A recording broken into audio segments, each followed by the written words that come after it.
A estrada serpenteava entre árvores escuras e retorcidas. A chuva insistente castigava o para-brisa do carro de Gabriel Almeida, um jovem arquiteto de 32 anos. Ele dirigia há horas, sentindo um peso estranho no peito ao se aproximar de seu destino, e a casa Olovey, a antiga residência de sua falecida mãe, que agora era sua. Desde pequeno, ouvirá histórias sombrias sobre a propriedade.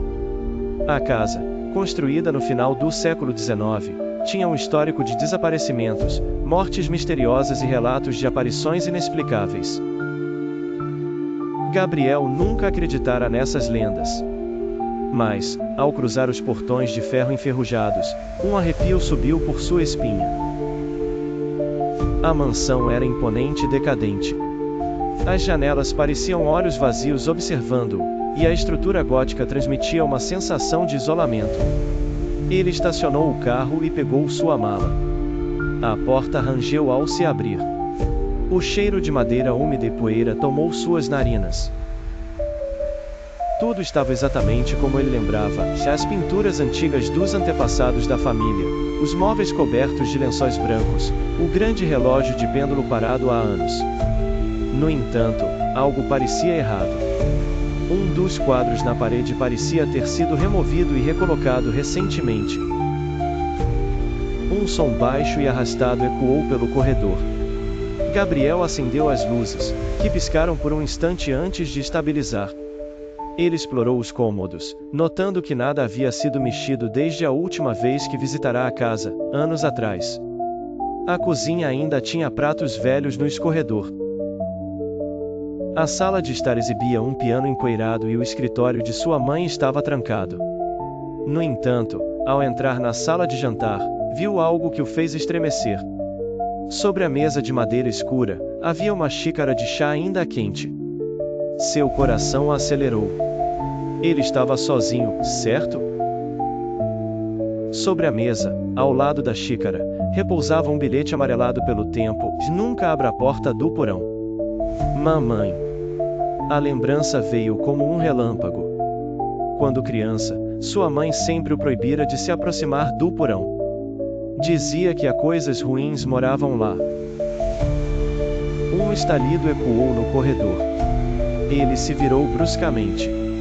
Uma sombra se moveu na escuridão. O relógio de pêndulo marcou meia-noite. A casa estava em silêncio, exceto pelo vento que assobiava pelas janelas quebradas. Gabriel pegou uma lanterna e caminhou até o corredor dos fundos. O aviso de sua mãe ainda ecoava em sua mente, mas a curiosidade era mais forte. A fechadura estava enferrujada, mas cedeu com um empurrão. Um cheiro pútrido tomou suas narinas.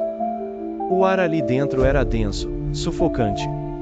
Ele desceu os degraus com cautela. No fundo do porão, uma velha cadeira de balanço se movia sozinha. As paredes eram cobertas por marcas de mãos arranhadas. Algo ali não queria ser esquecido. Foi então que ele viu. No chão, havia um caderno de capa de couro, coberto de poeira e sangue seco. Ele o abriu. A entidade se alimenta do medo. Nunca olhe nos olhos dela. Nunca a deixe falar seu nome.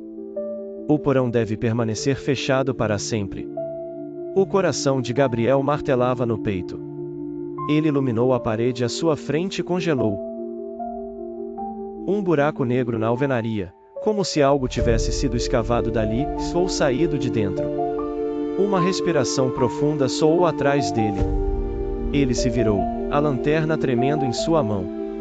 Uma silhueta feminina, envolta em sombras, estava ali. Seu rosto era um borrão de escuridão. Seus olhos brilhavam em um tom acinzentado e vazio. Ela deu um passo à frente. Gabriel tentou correr, mas a porta do porão se fechou sozinha. A entidade moveu-se em um fluxo não natural, deslizante, os pés nunca tocando completamente o chão. Ele lembrou do aviso no diário: nunca olhe nos olhos dela. Mas era tarde demais. Os olhos prateados da figura o consumiram por dentro. Sua mente foi inundada por imagens de dor, sofrimento e desespero. A entidade abriu a boca, e uma voz fragmentada e distorcida escapou. Você voltou para mim. A lanterna piscou e apagou. Tudo ficou negro. Gabriel acordou deitado no chão da sala de estar. Seu corpo tremia, sua mente estava nebulosa. Ele percebeu algo estranho. Ao redor dele, móveis estavam rearranjados. As pinturas estavam trocadas de lugar. Era como se alguém tivesse movido tudo enquanto ele estava inconsciente. Então, ele viu uma porta aberta que nunca existiu antes. Era uma passagem para o sótão. Subindo os degraus de madeira rangentes, encontrou um espelho enorme coberto por um pano branco. Ao puxar o pano, o reflexo que viu não era o seu. Era sua mãe, mais jovem, olhando para ele com uma expressão de puro pavor. Atrás dela, a entidade do porão sorria, segurando sua cabeça com garras negras. A boca de sua mãe se moveu. Saia antes que seja tarde. A casa tremeu violentamente. O espelho rachou e a entidade saiu dele. Dessa vez, Gabriel não correu. Ele pegou o diário e gritou as palavras registradas em uma página rasgada: que eu a vejo, eu a rejeito, eu a renego. A entidade urrou, seu corpo distorcendo-se, desmoronando em sombras líquidas. A casa inteira pareceu respirar antes de um silêncio absoluto tomar conta. Ele piscou. Estava no quintal. O sol da manhã surgia no horizonte. A casa Olova estava completamente destruída, reduzida a escombros envelhecidos, como se estivesse abandonada há séculos. E então, ele recebeu uma carta. Sem remetente. Dentro do envelope, uma foto antiga da família Olova. No fundo, um espelho refletia a entidade, ainda olhando para ele. No verso da foto, 3 palavras escritas à mão: e nos vemos em breve.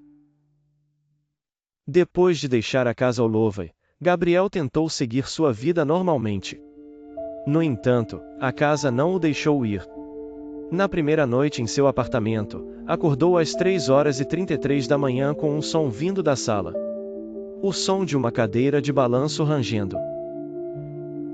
Quando se levantou para investigar, sentiu um arrepio profundo. O apartamento estava envolto em névoa, como se nuvens tivessem invadido o lugar. No centro da sala, havia uma cadeira de balanço idêntica à que vira no porão da mansão. E nela, uma silhueta escura se movia lentamente, como se balançasse em um ritmo calmo e paciente. Você não pode fugir da casa. A voz veio de dentro da sua cabeça, como se algo estivesse sussurrando dentro de seus ossos. A névoa começou a se mover, formando rostos angustiados que gritavam em silêncio. Gabriel tentou recuar, mas suas pernas não obedeciam. Ele estava congelado. A cadeira de balanço parou. E então, a silhueta se levantou lentamente. No instante em que a entidade se moveu em sua direção, Gabriel conseguiu se libertar. Ele correu até seu quarto, trancando a porta. Mas seu reflexo no espelho do armário não acompanhou seus movimentos. Em vez disso, sua versão no espelho sorriu para ele. O sorriso era largo demais. Gabriel sentiu algo gelado subir pelo corpo. O espelho começou a tremer, rachaduras se espalhando pelo vidro. De dentro do espelho, uma mão negra e esquelética se estendeu. Ele tentou fugir, mas a mão agarrou seu pulso com força sobrenatural. Seu quarto se dissolveu ao seu redor. O mundo girou violentamente. E então, ele estava de volta à casa Olova. No porão. O cheiro de mofo e podridão enchia o ar. As paredes estavam cobertas de símbolos antigos escritos com sangue seco. No centro do porão, um círculo ritualístico desenhado no chão pulsava com uma luz fraca. Gabriel sentiu que não estava sozinho. A entidade se ergueu do círculo, como uma sombra líquida ganhando forma. Mas dessa vez, Ela não estava sozinha. Havia outras figuras ao seu redor. Pessoas presas entre a realidade e o esquecimento, rostos pálidos e olhos vazios. Murmurando em uníssono, complete o ciclo. O sacrifício deve ser feito. Gabriel tentou resistir, mas sentiu sua mente sendo puxada para um vórtice de memórias esquecidas. Viu sua mãe, anos atrás, fazendo o mesmo ritual, tentando aprisionar a entidade dentro do porão. Mas agora, o selo estava se quebrando. E o único jeito de fechar o ciclo era oferecendo uma nova alma. A entidade avançou, seu rosto distorcido em um semblante de fome e desespero. Gabriel viu uma faca ritualística no chão.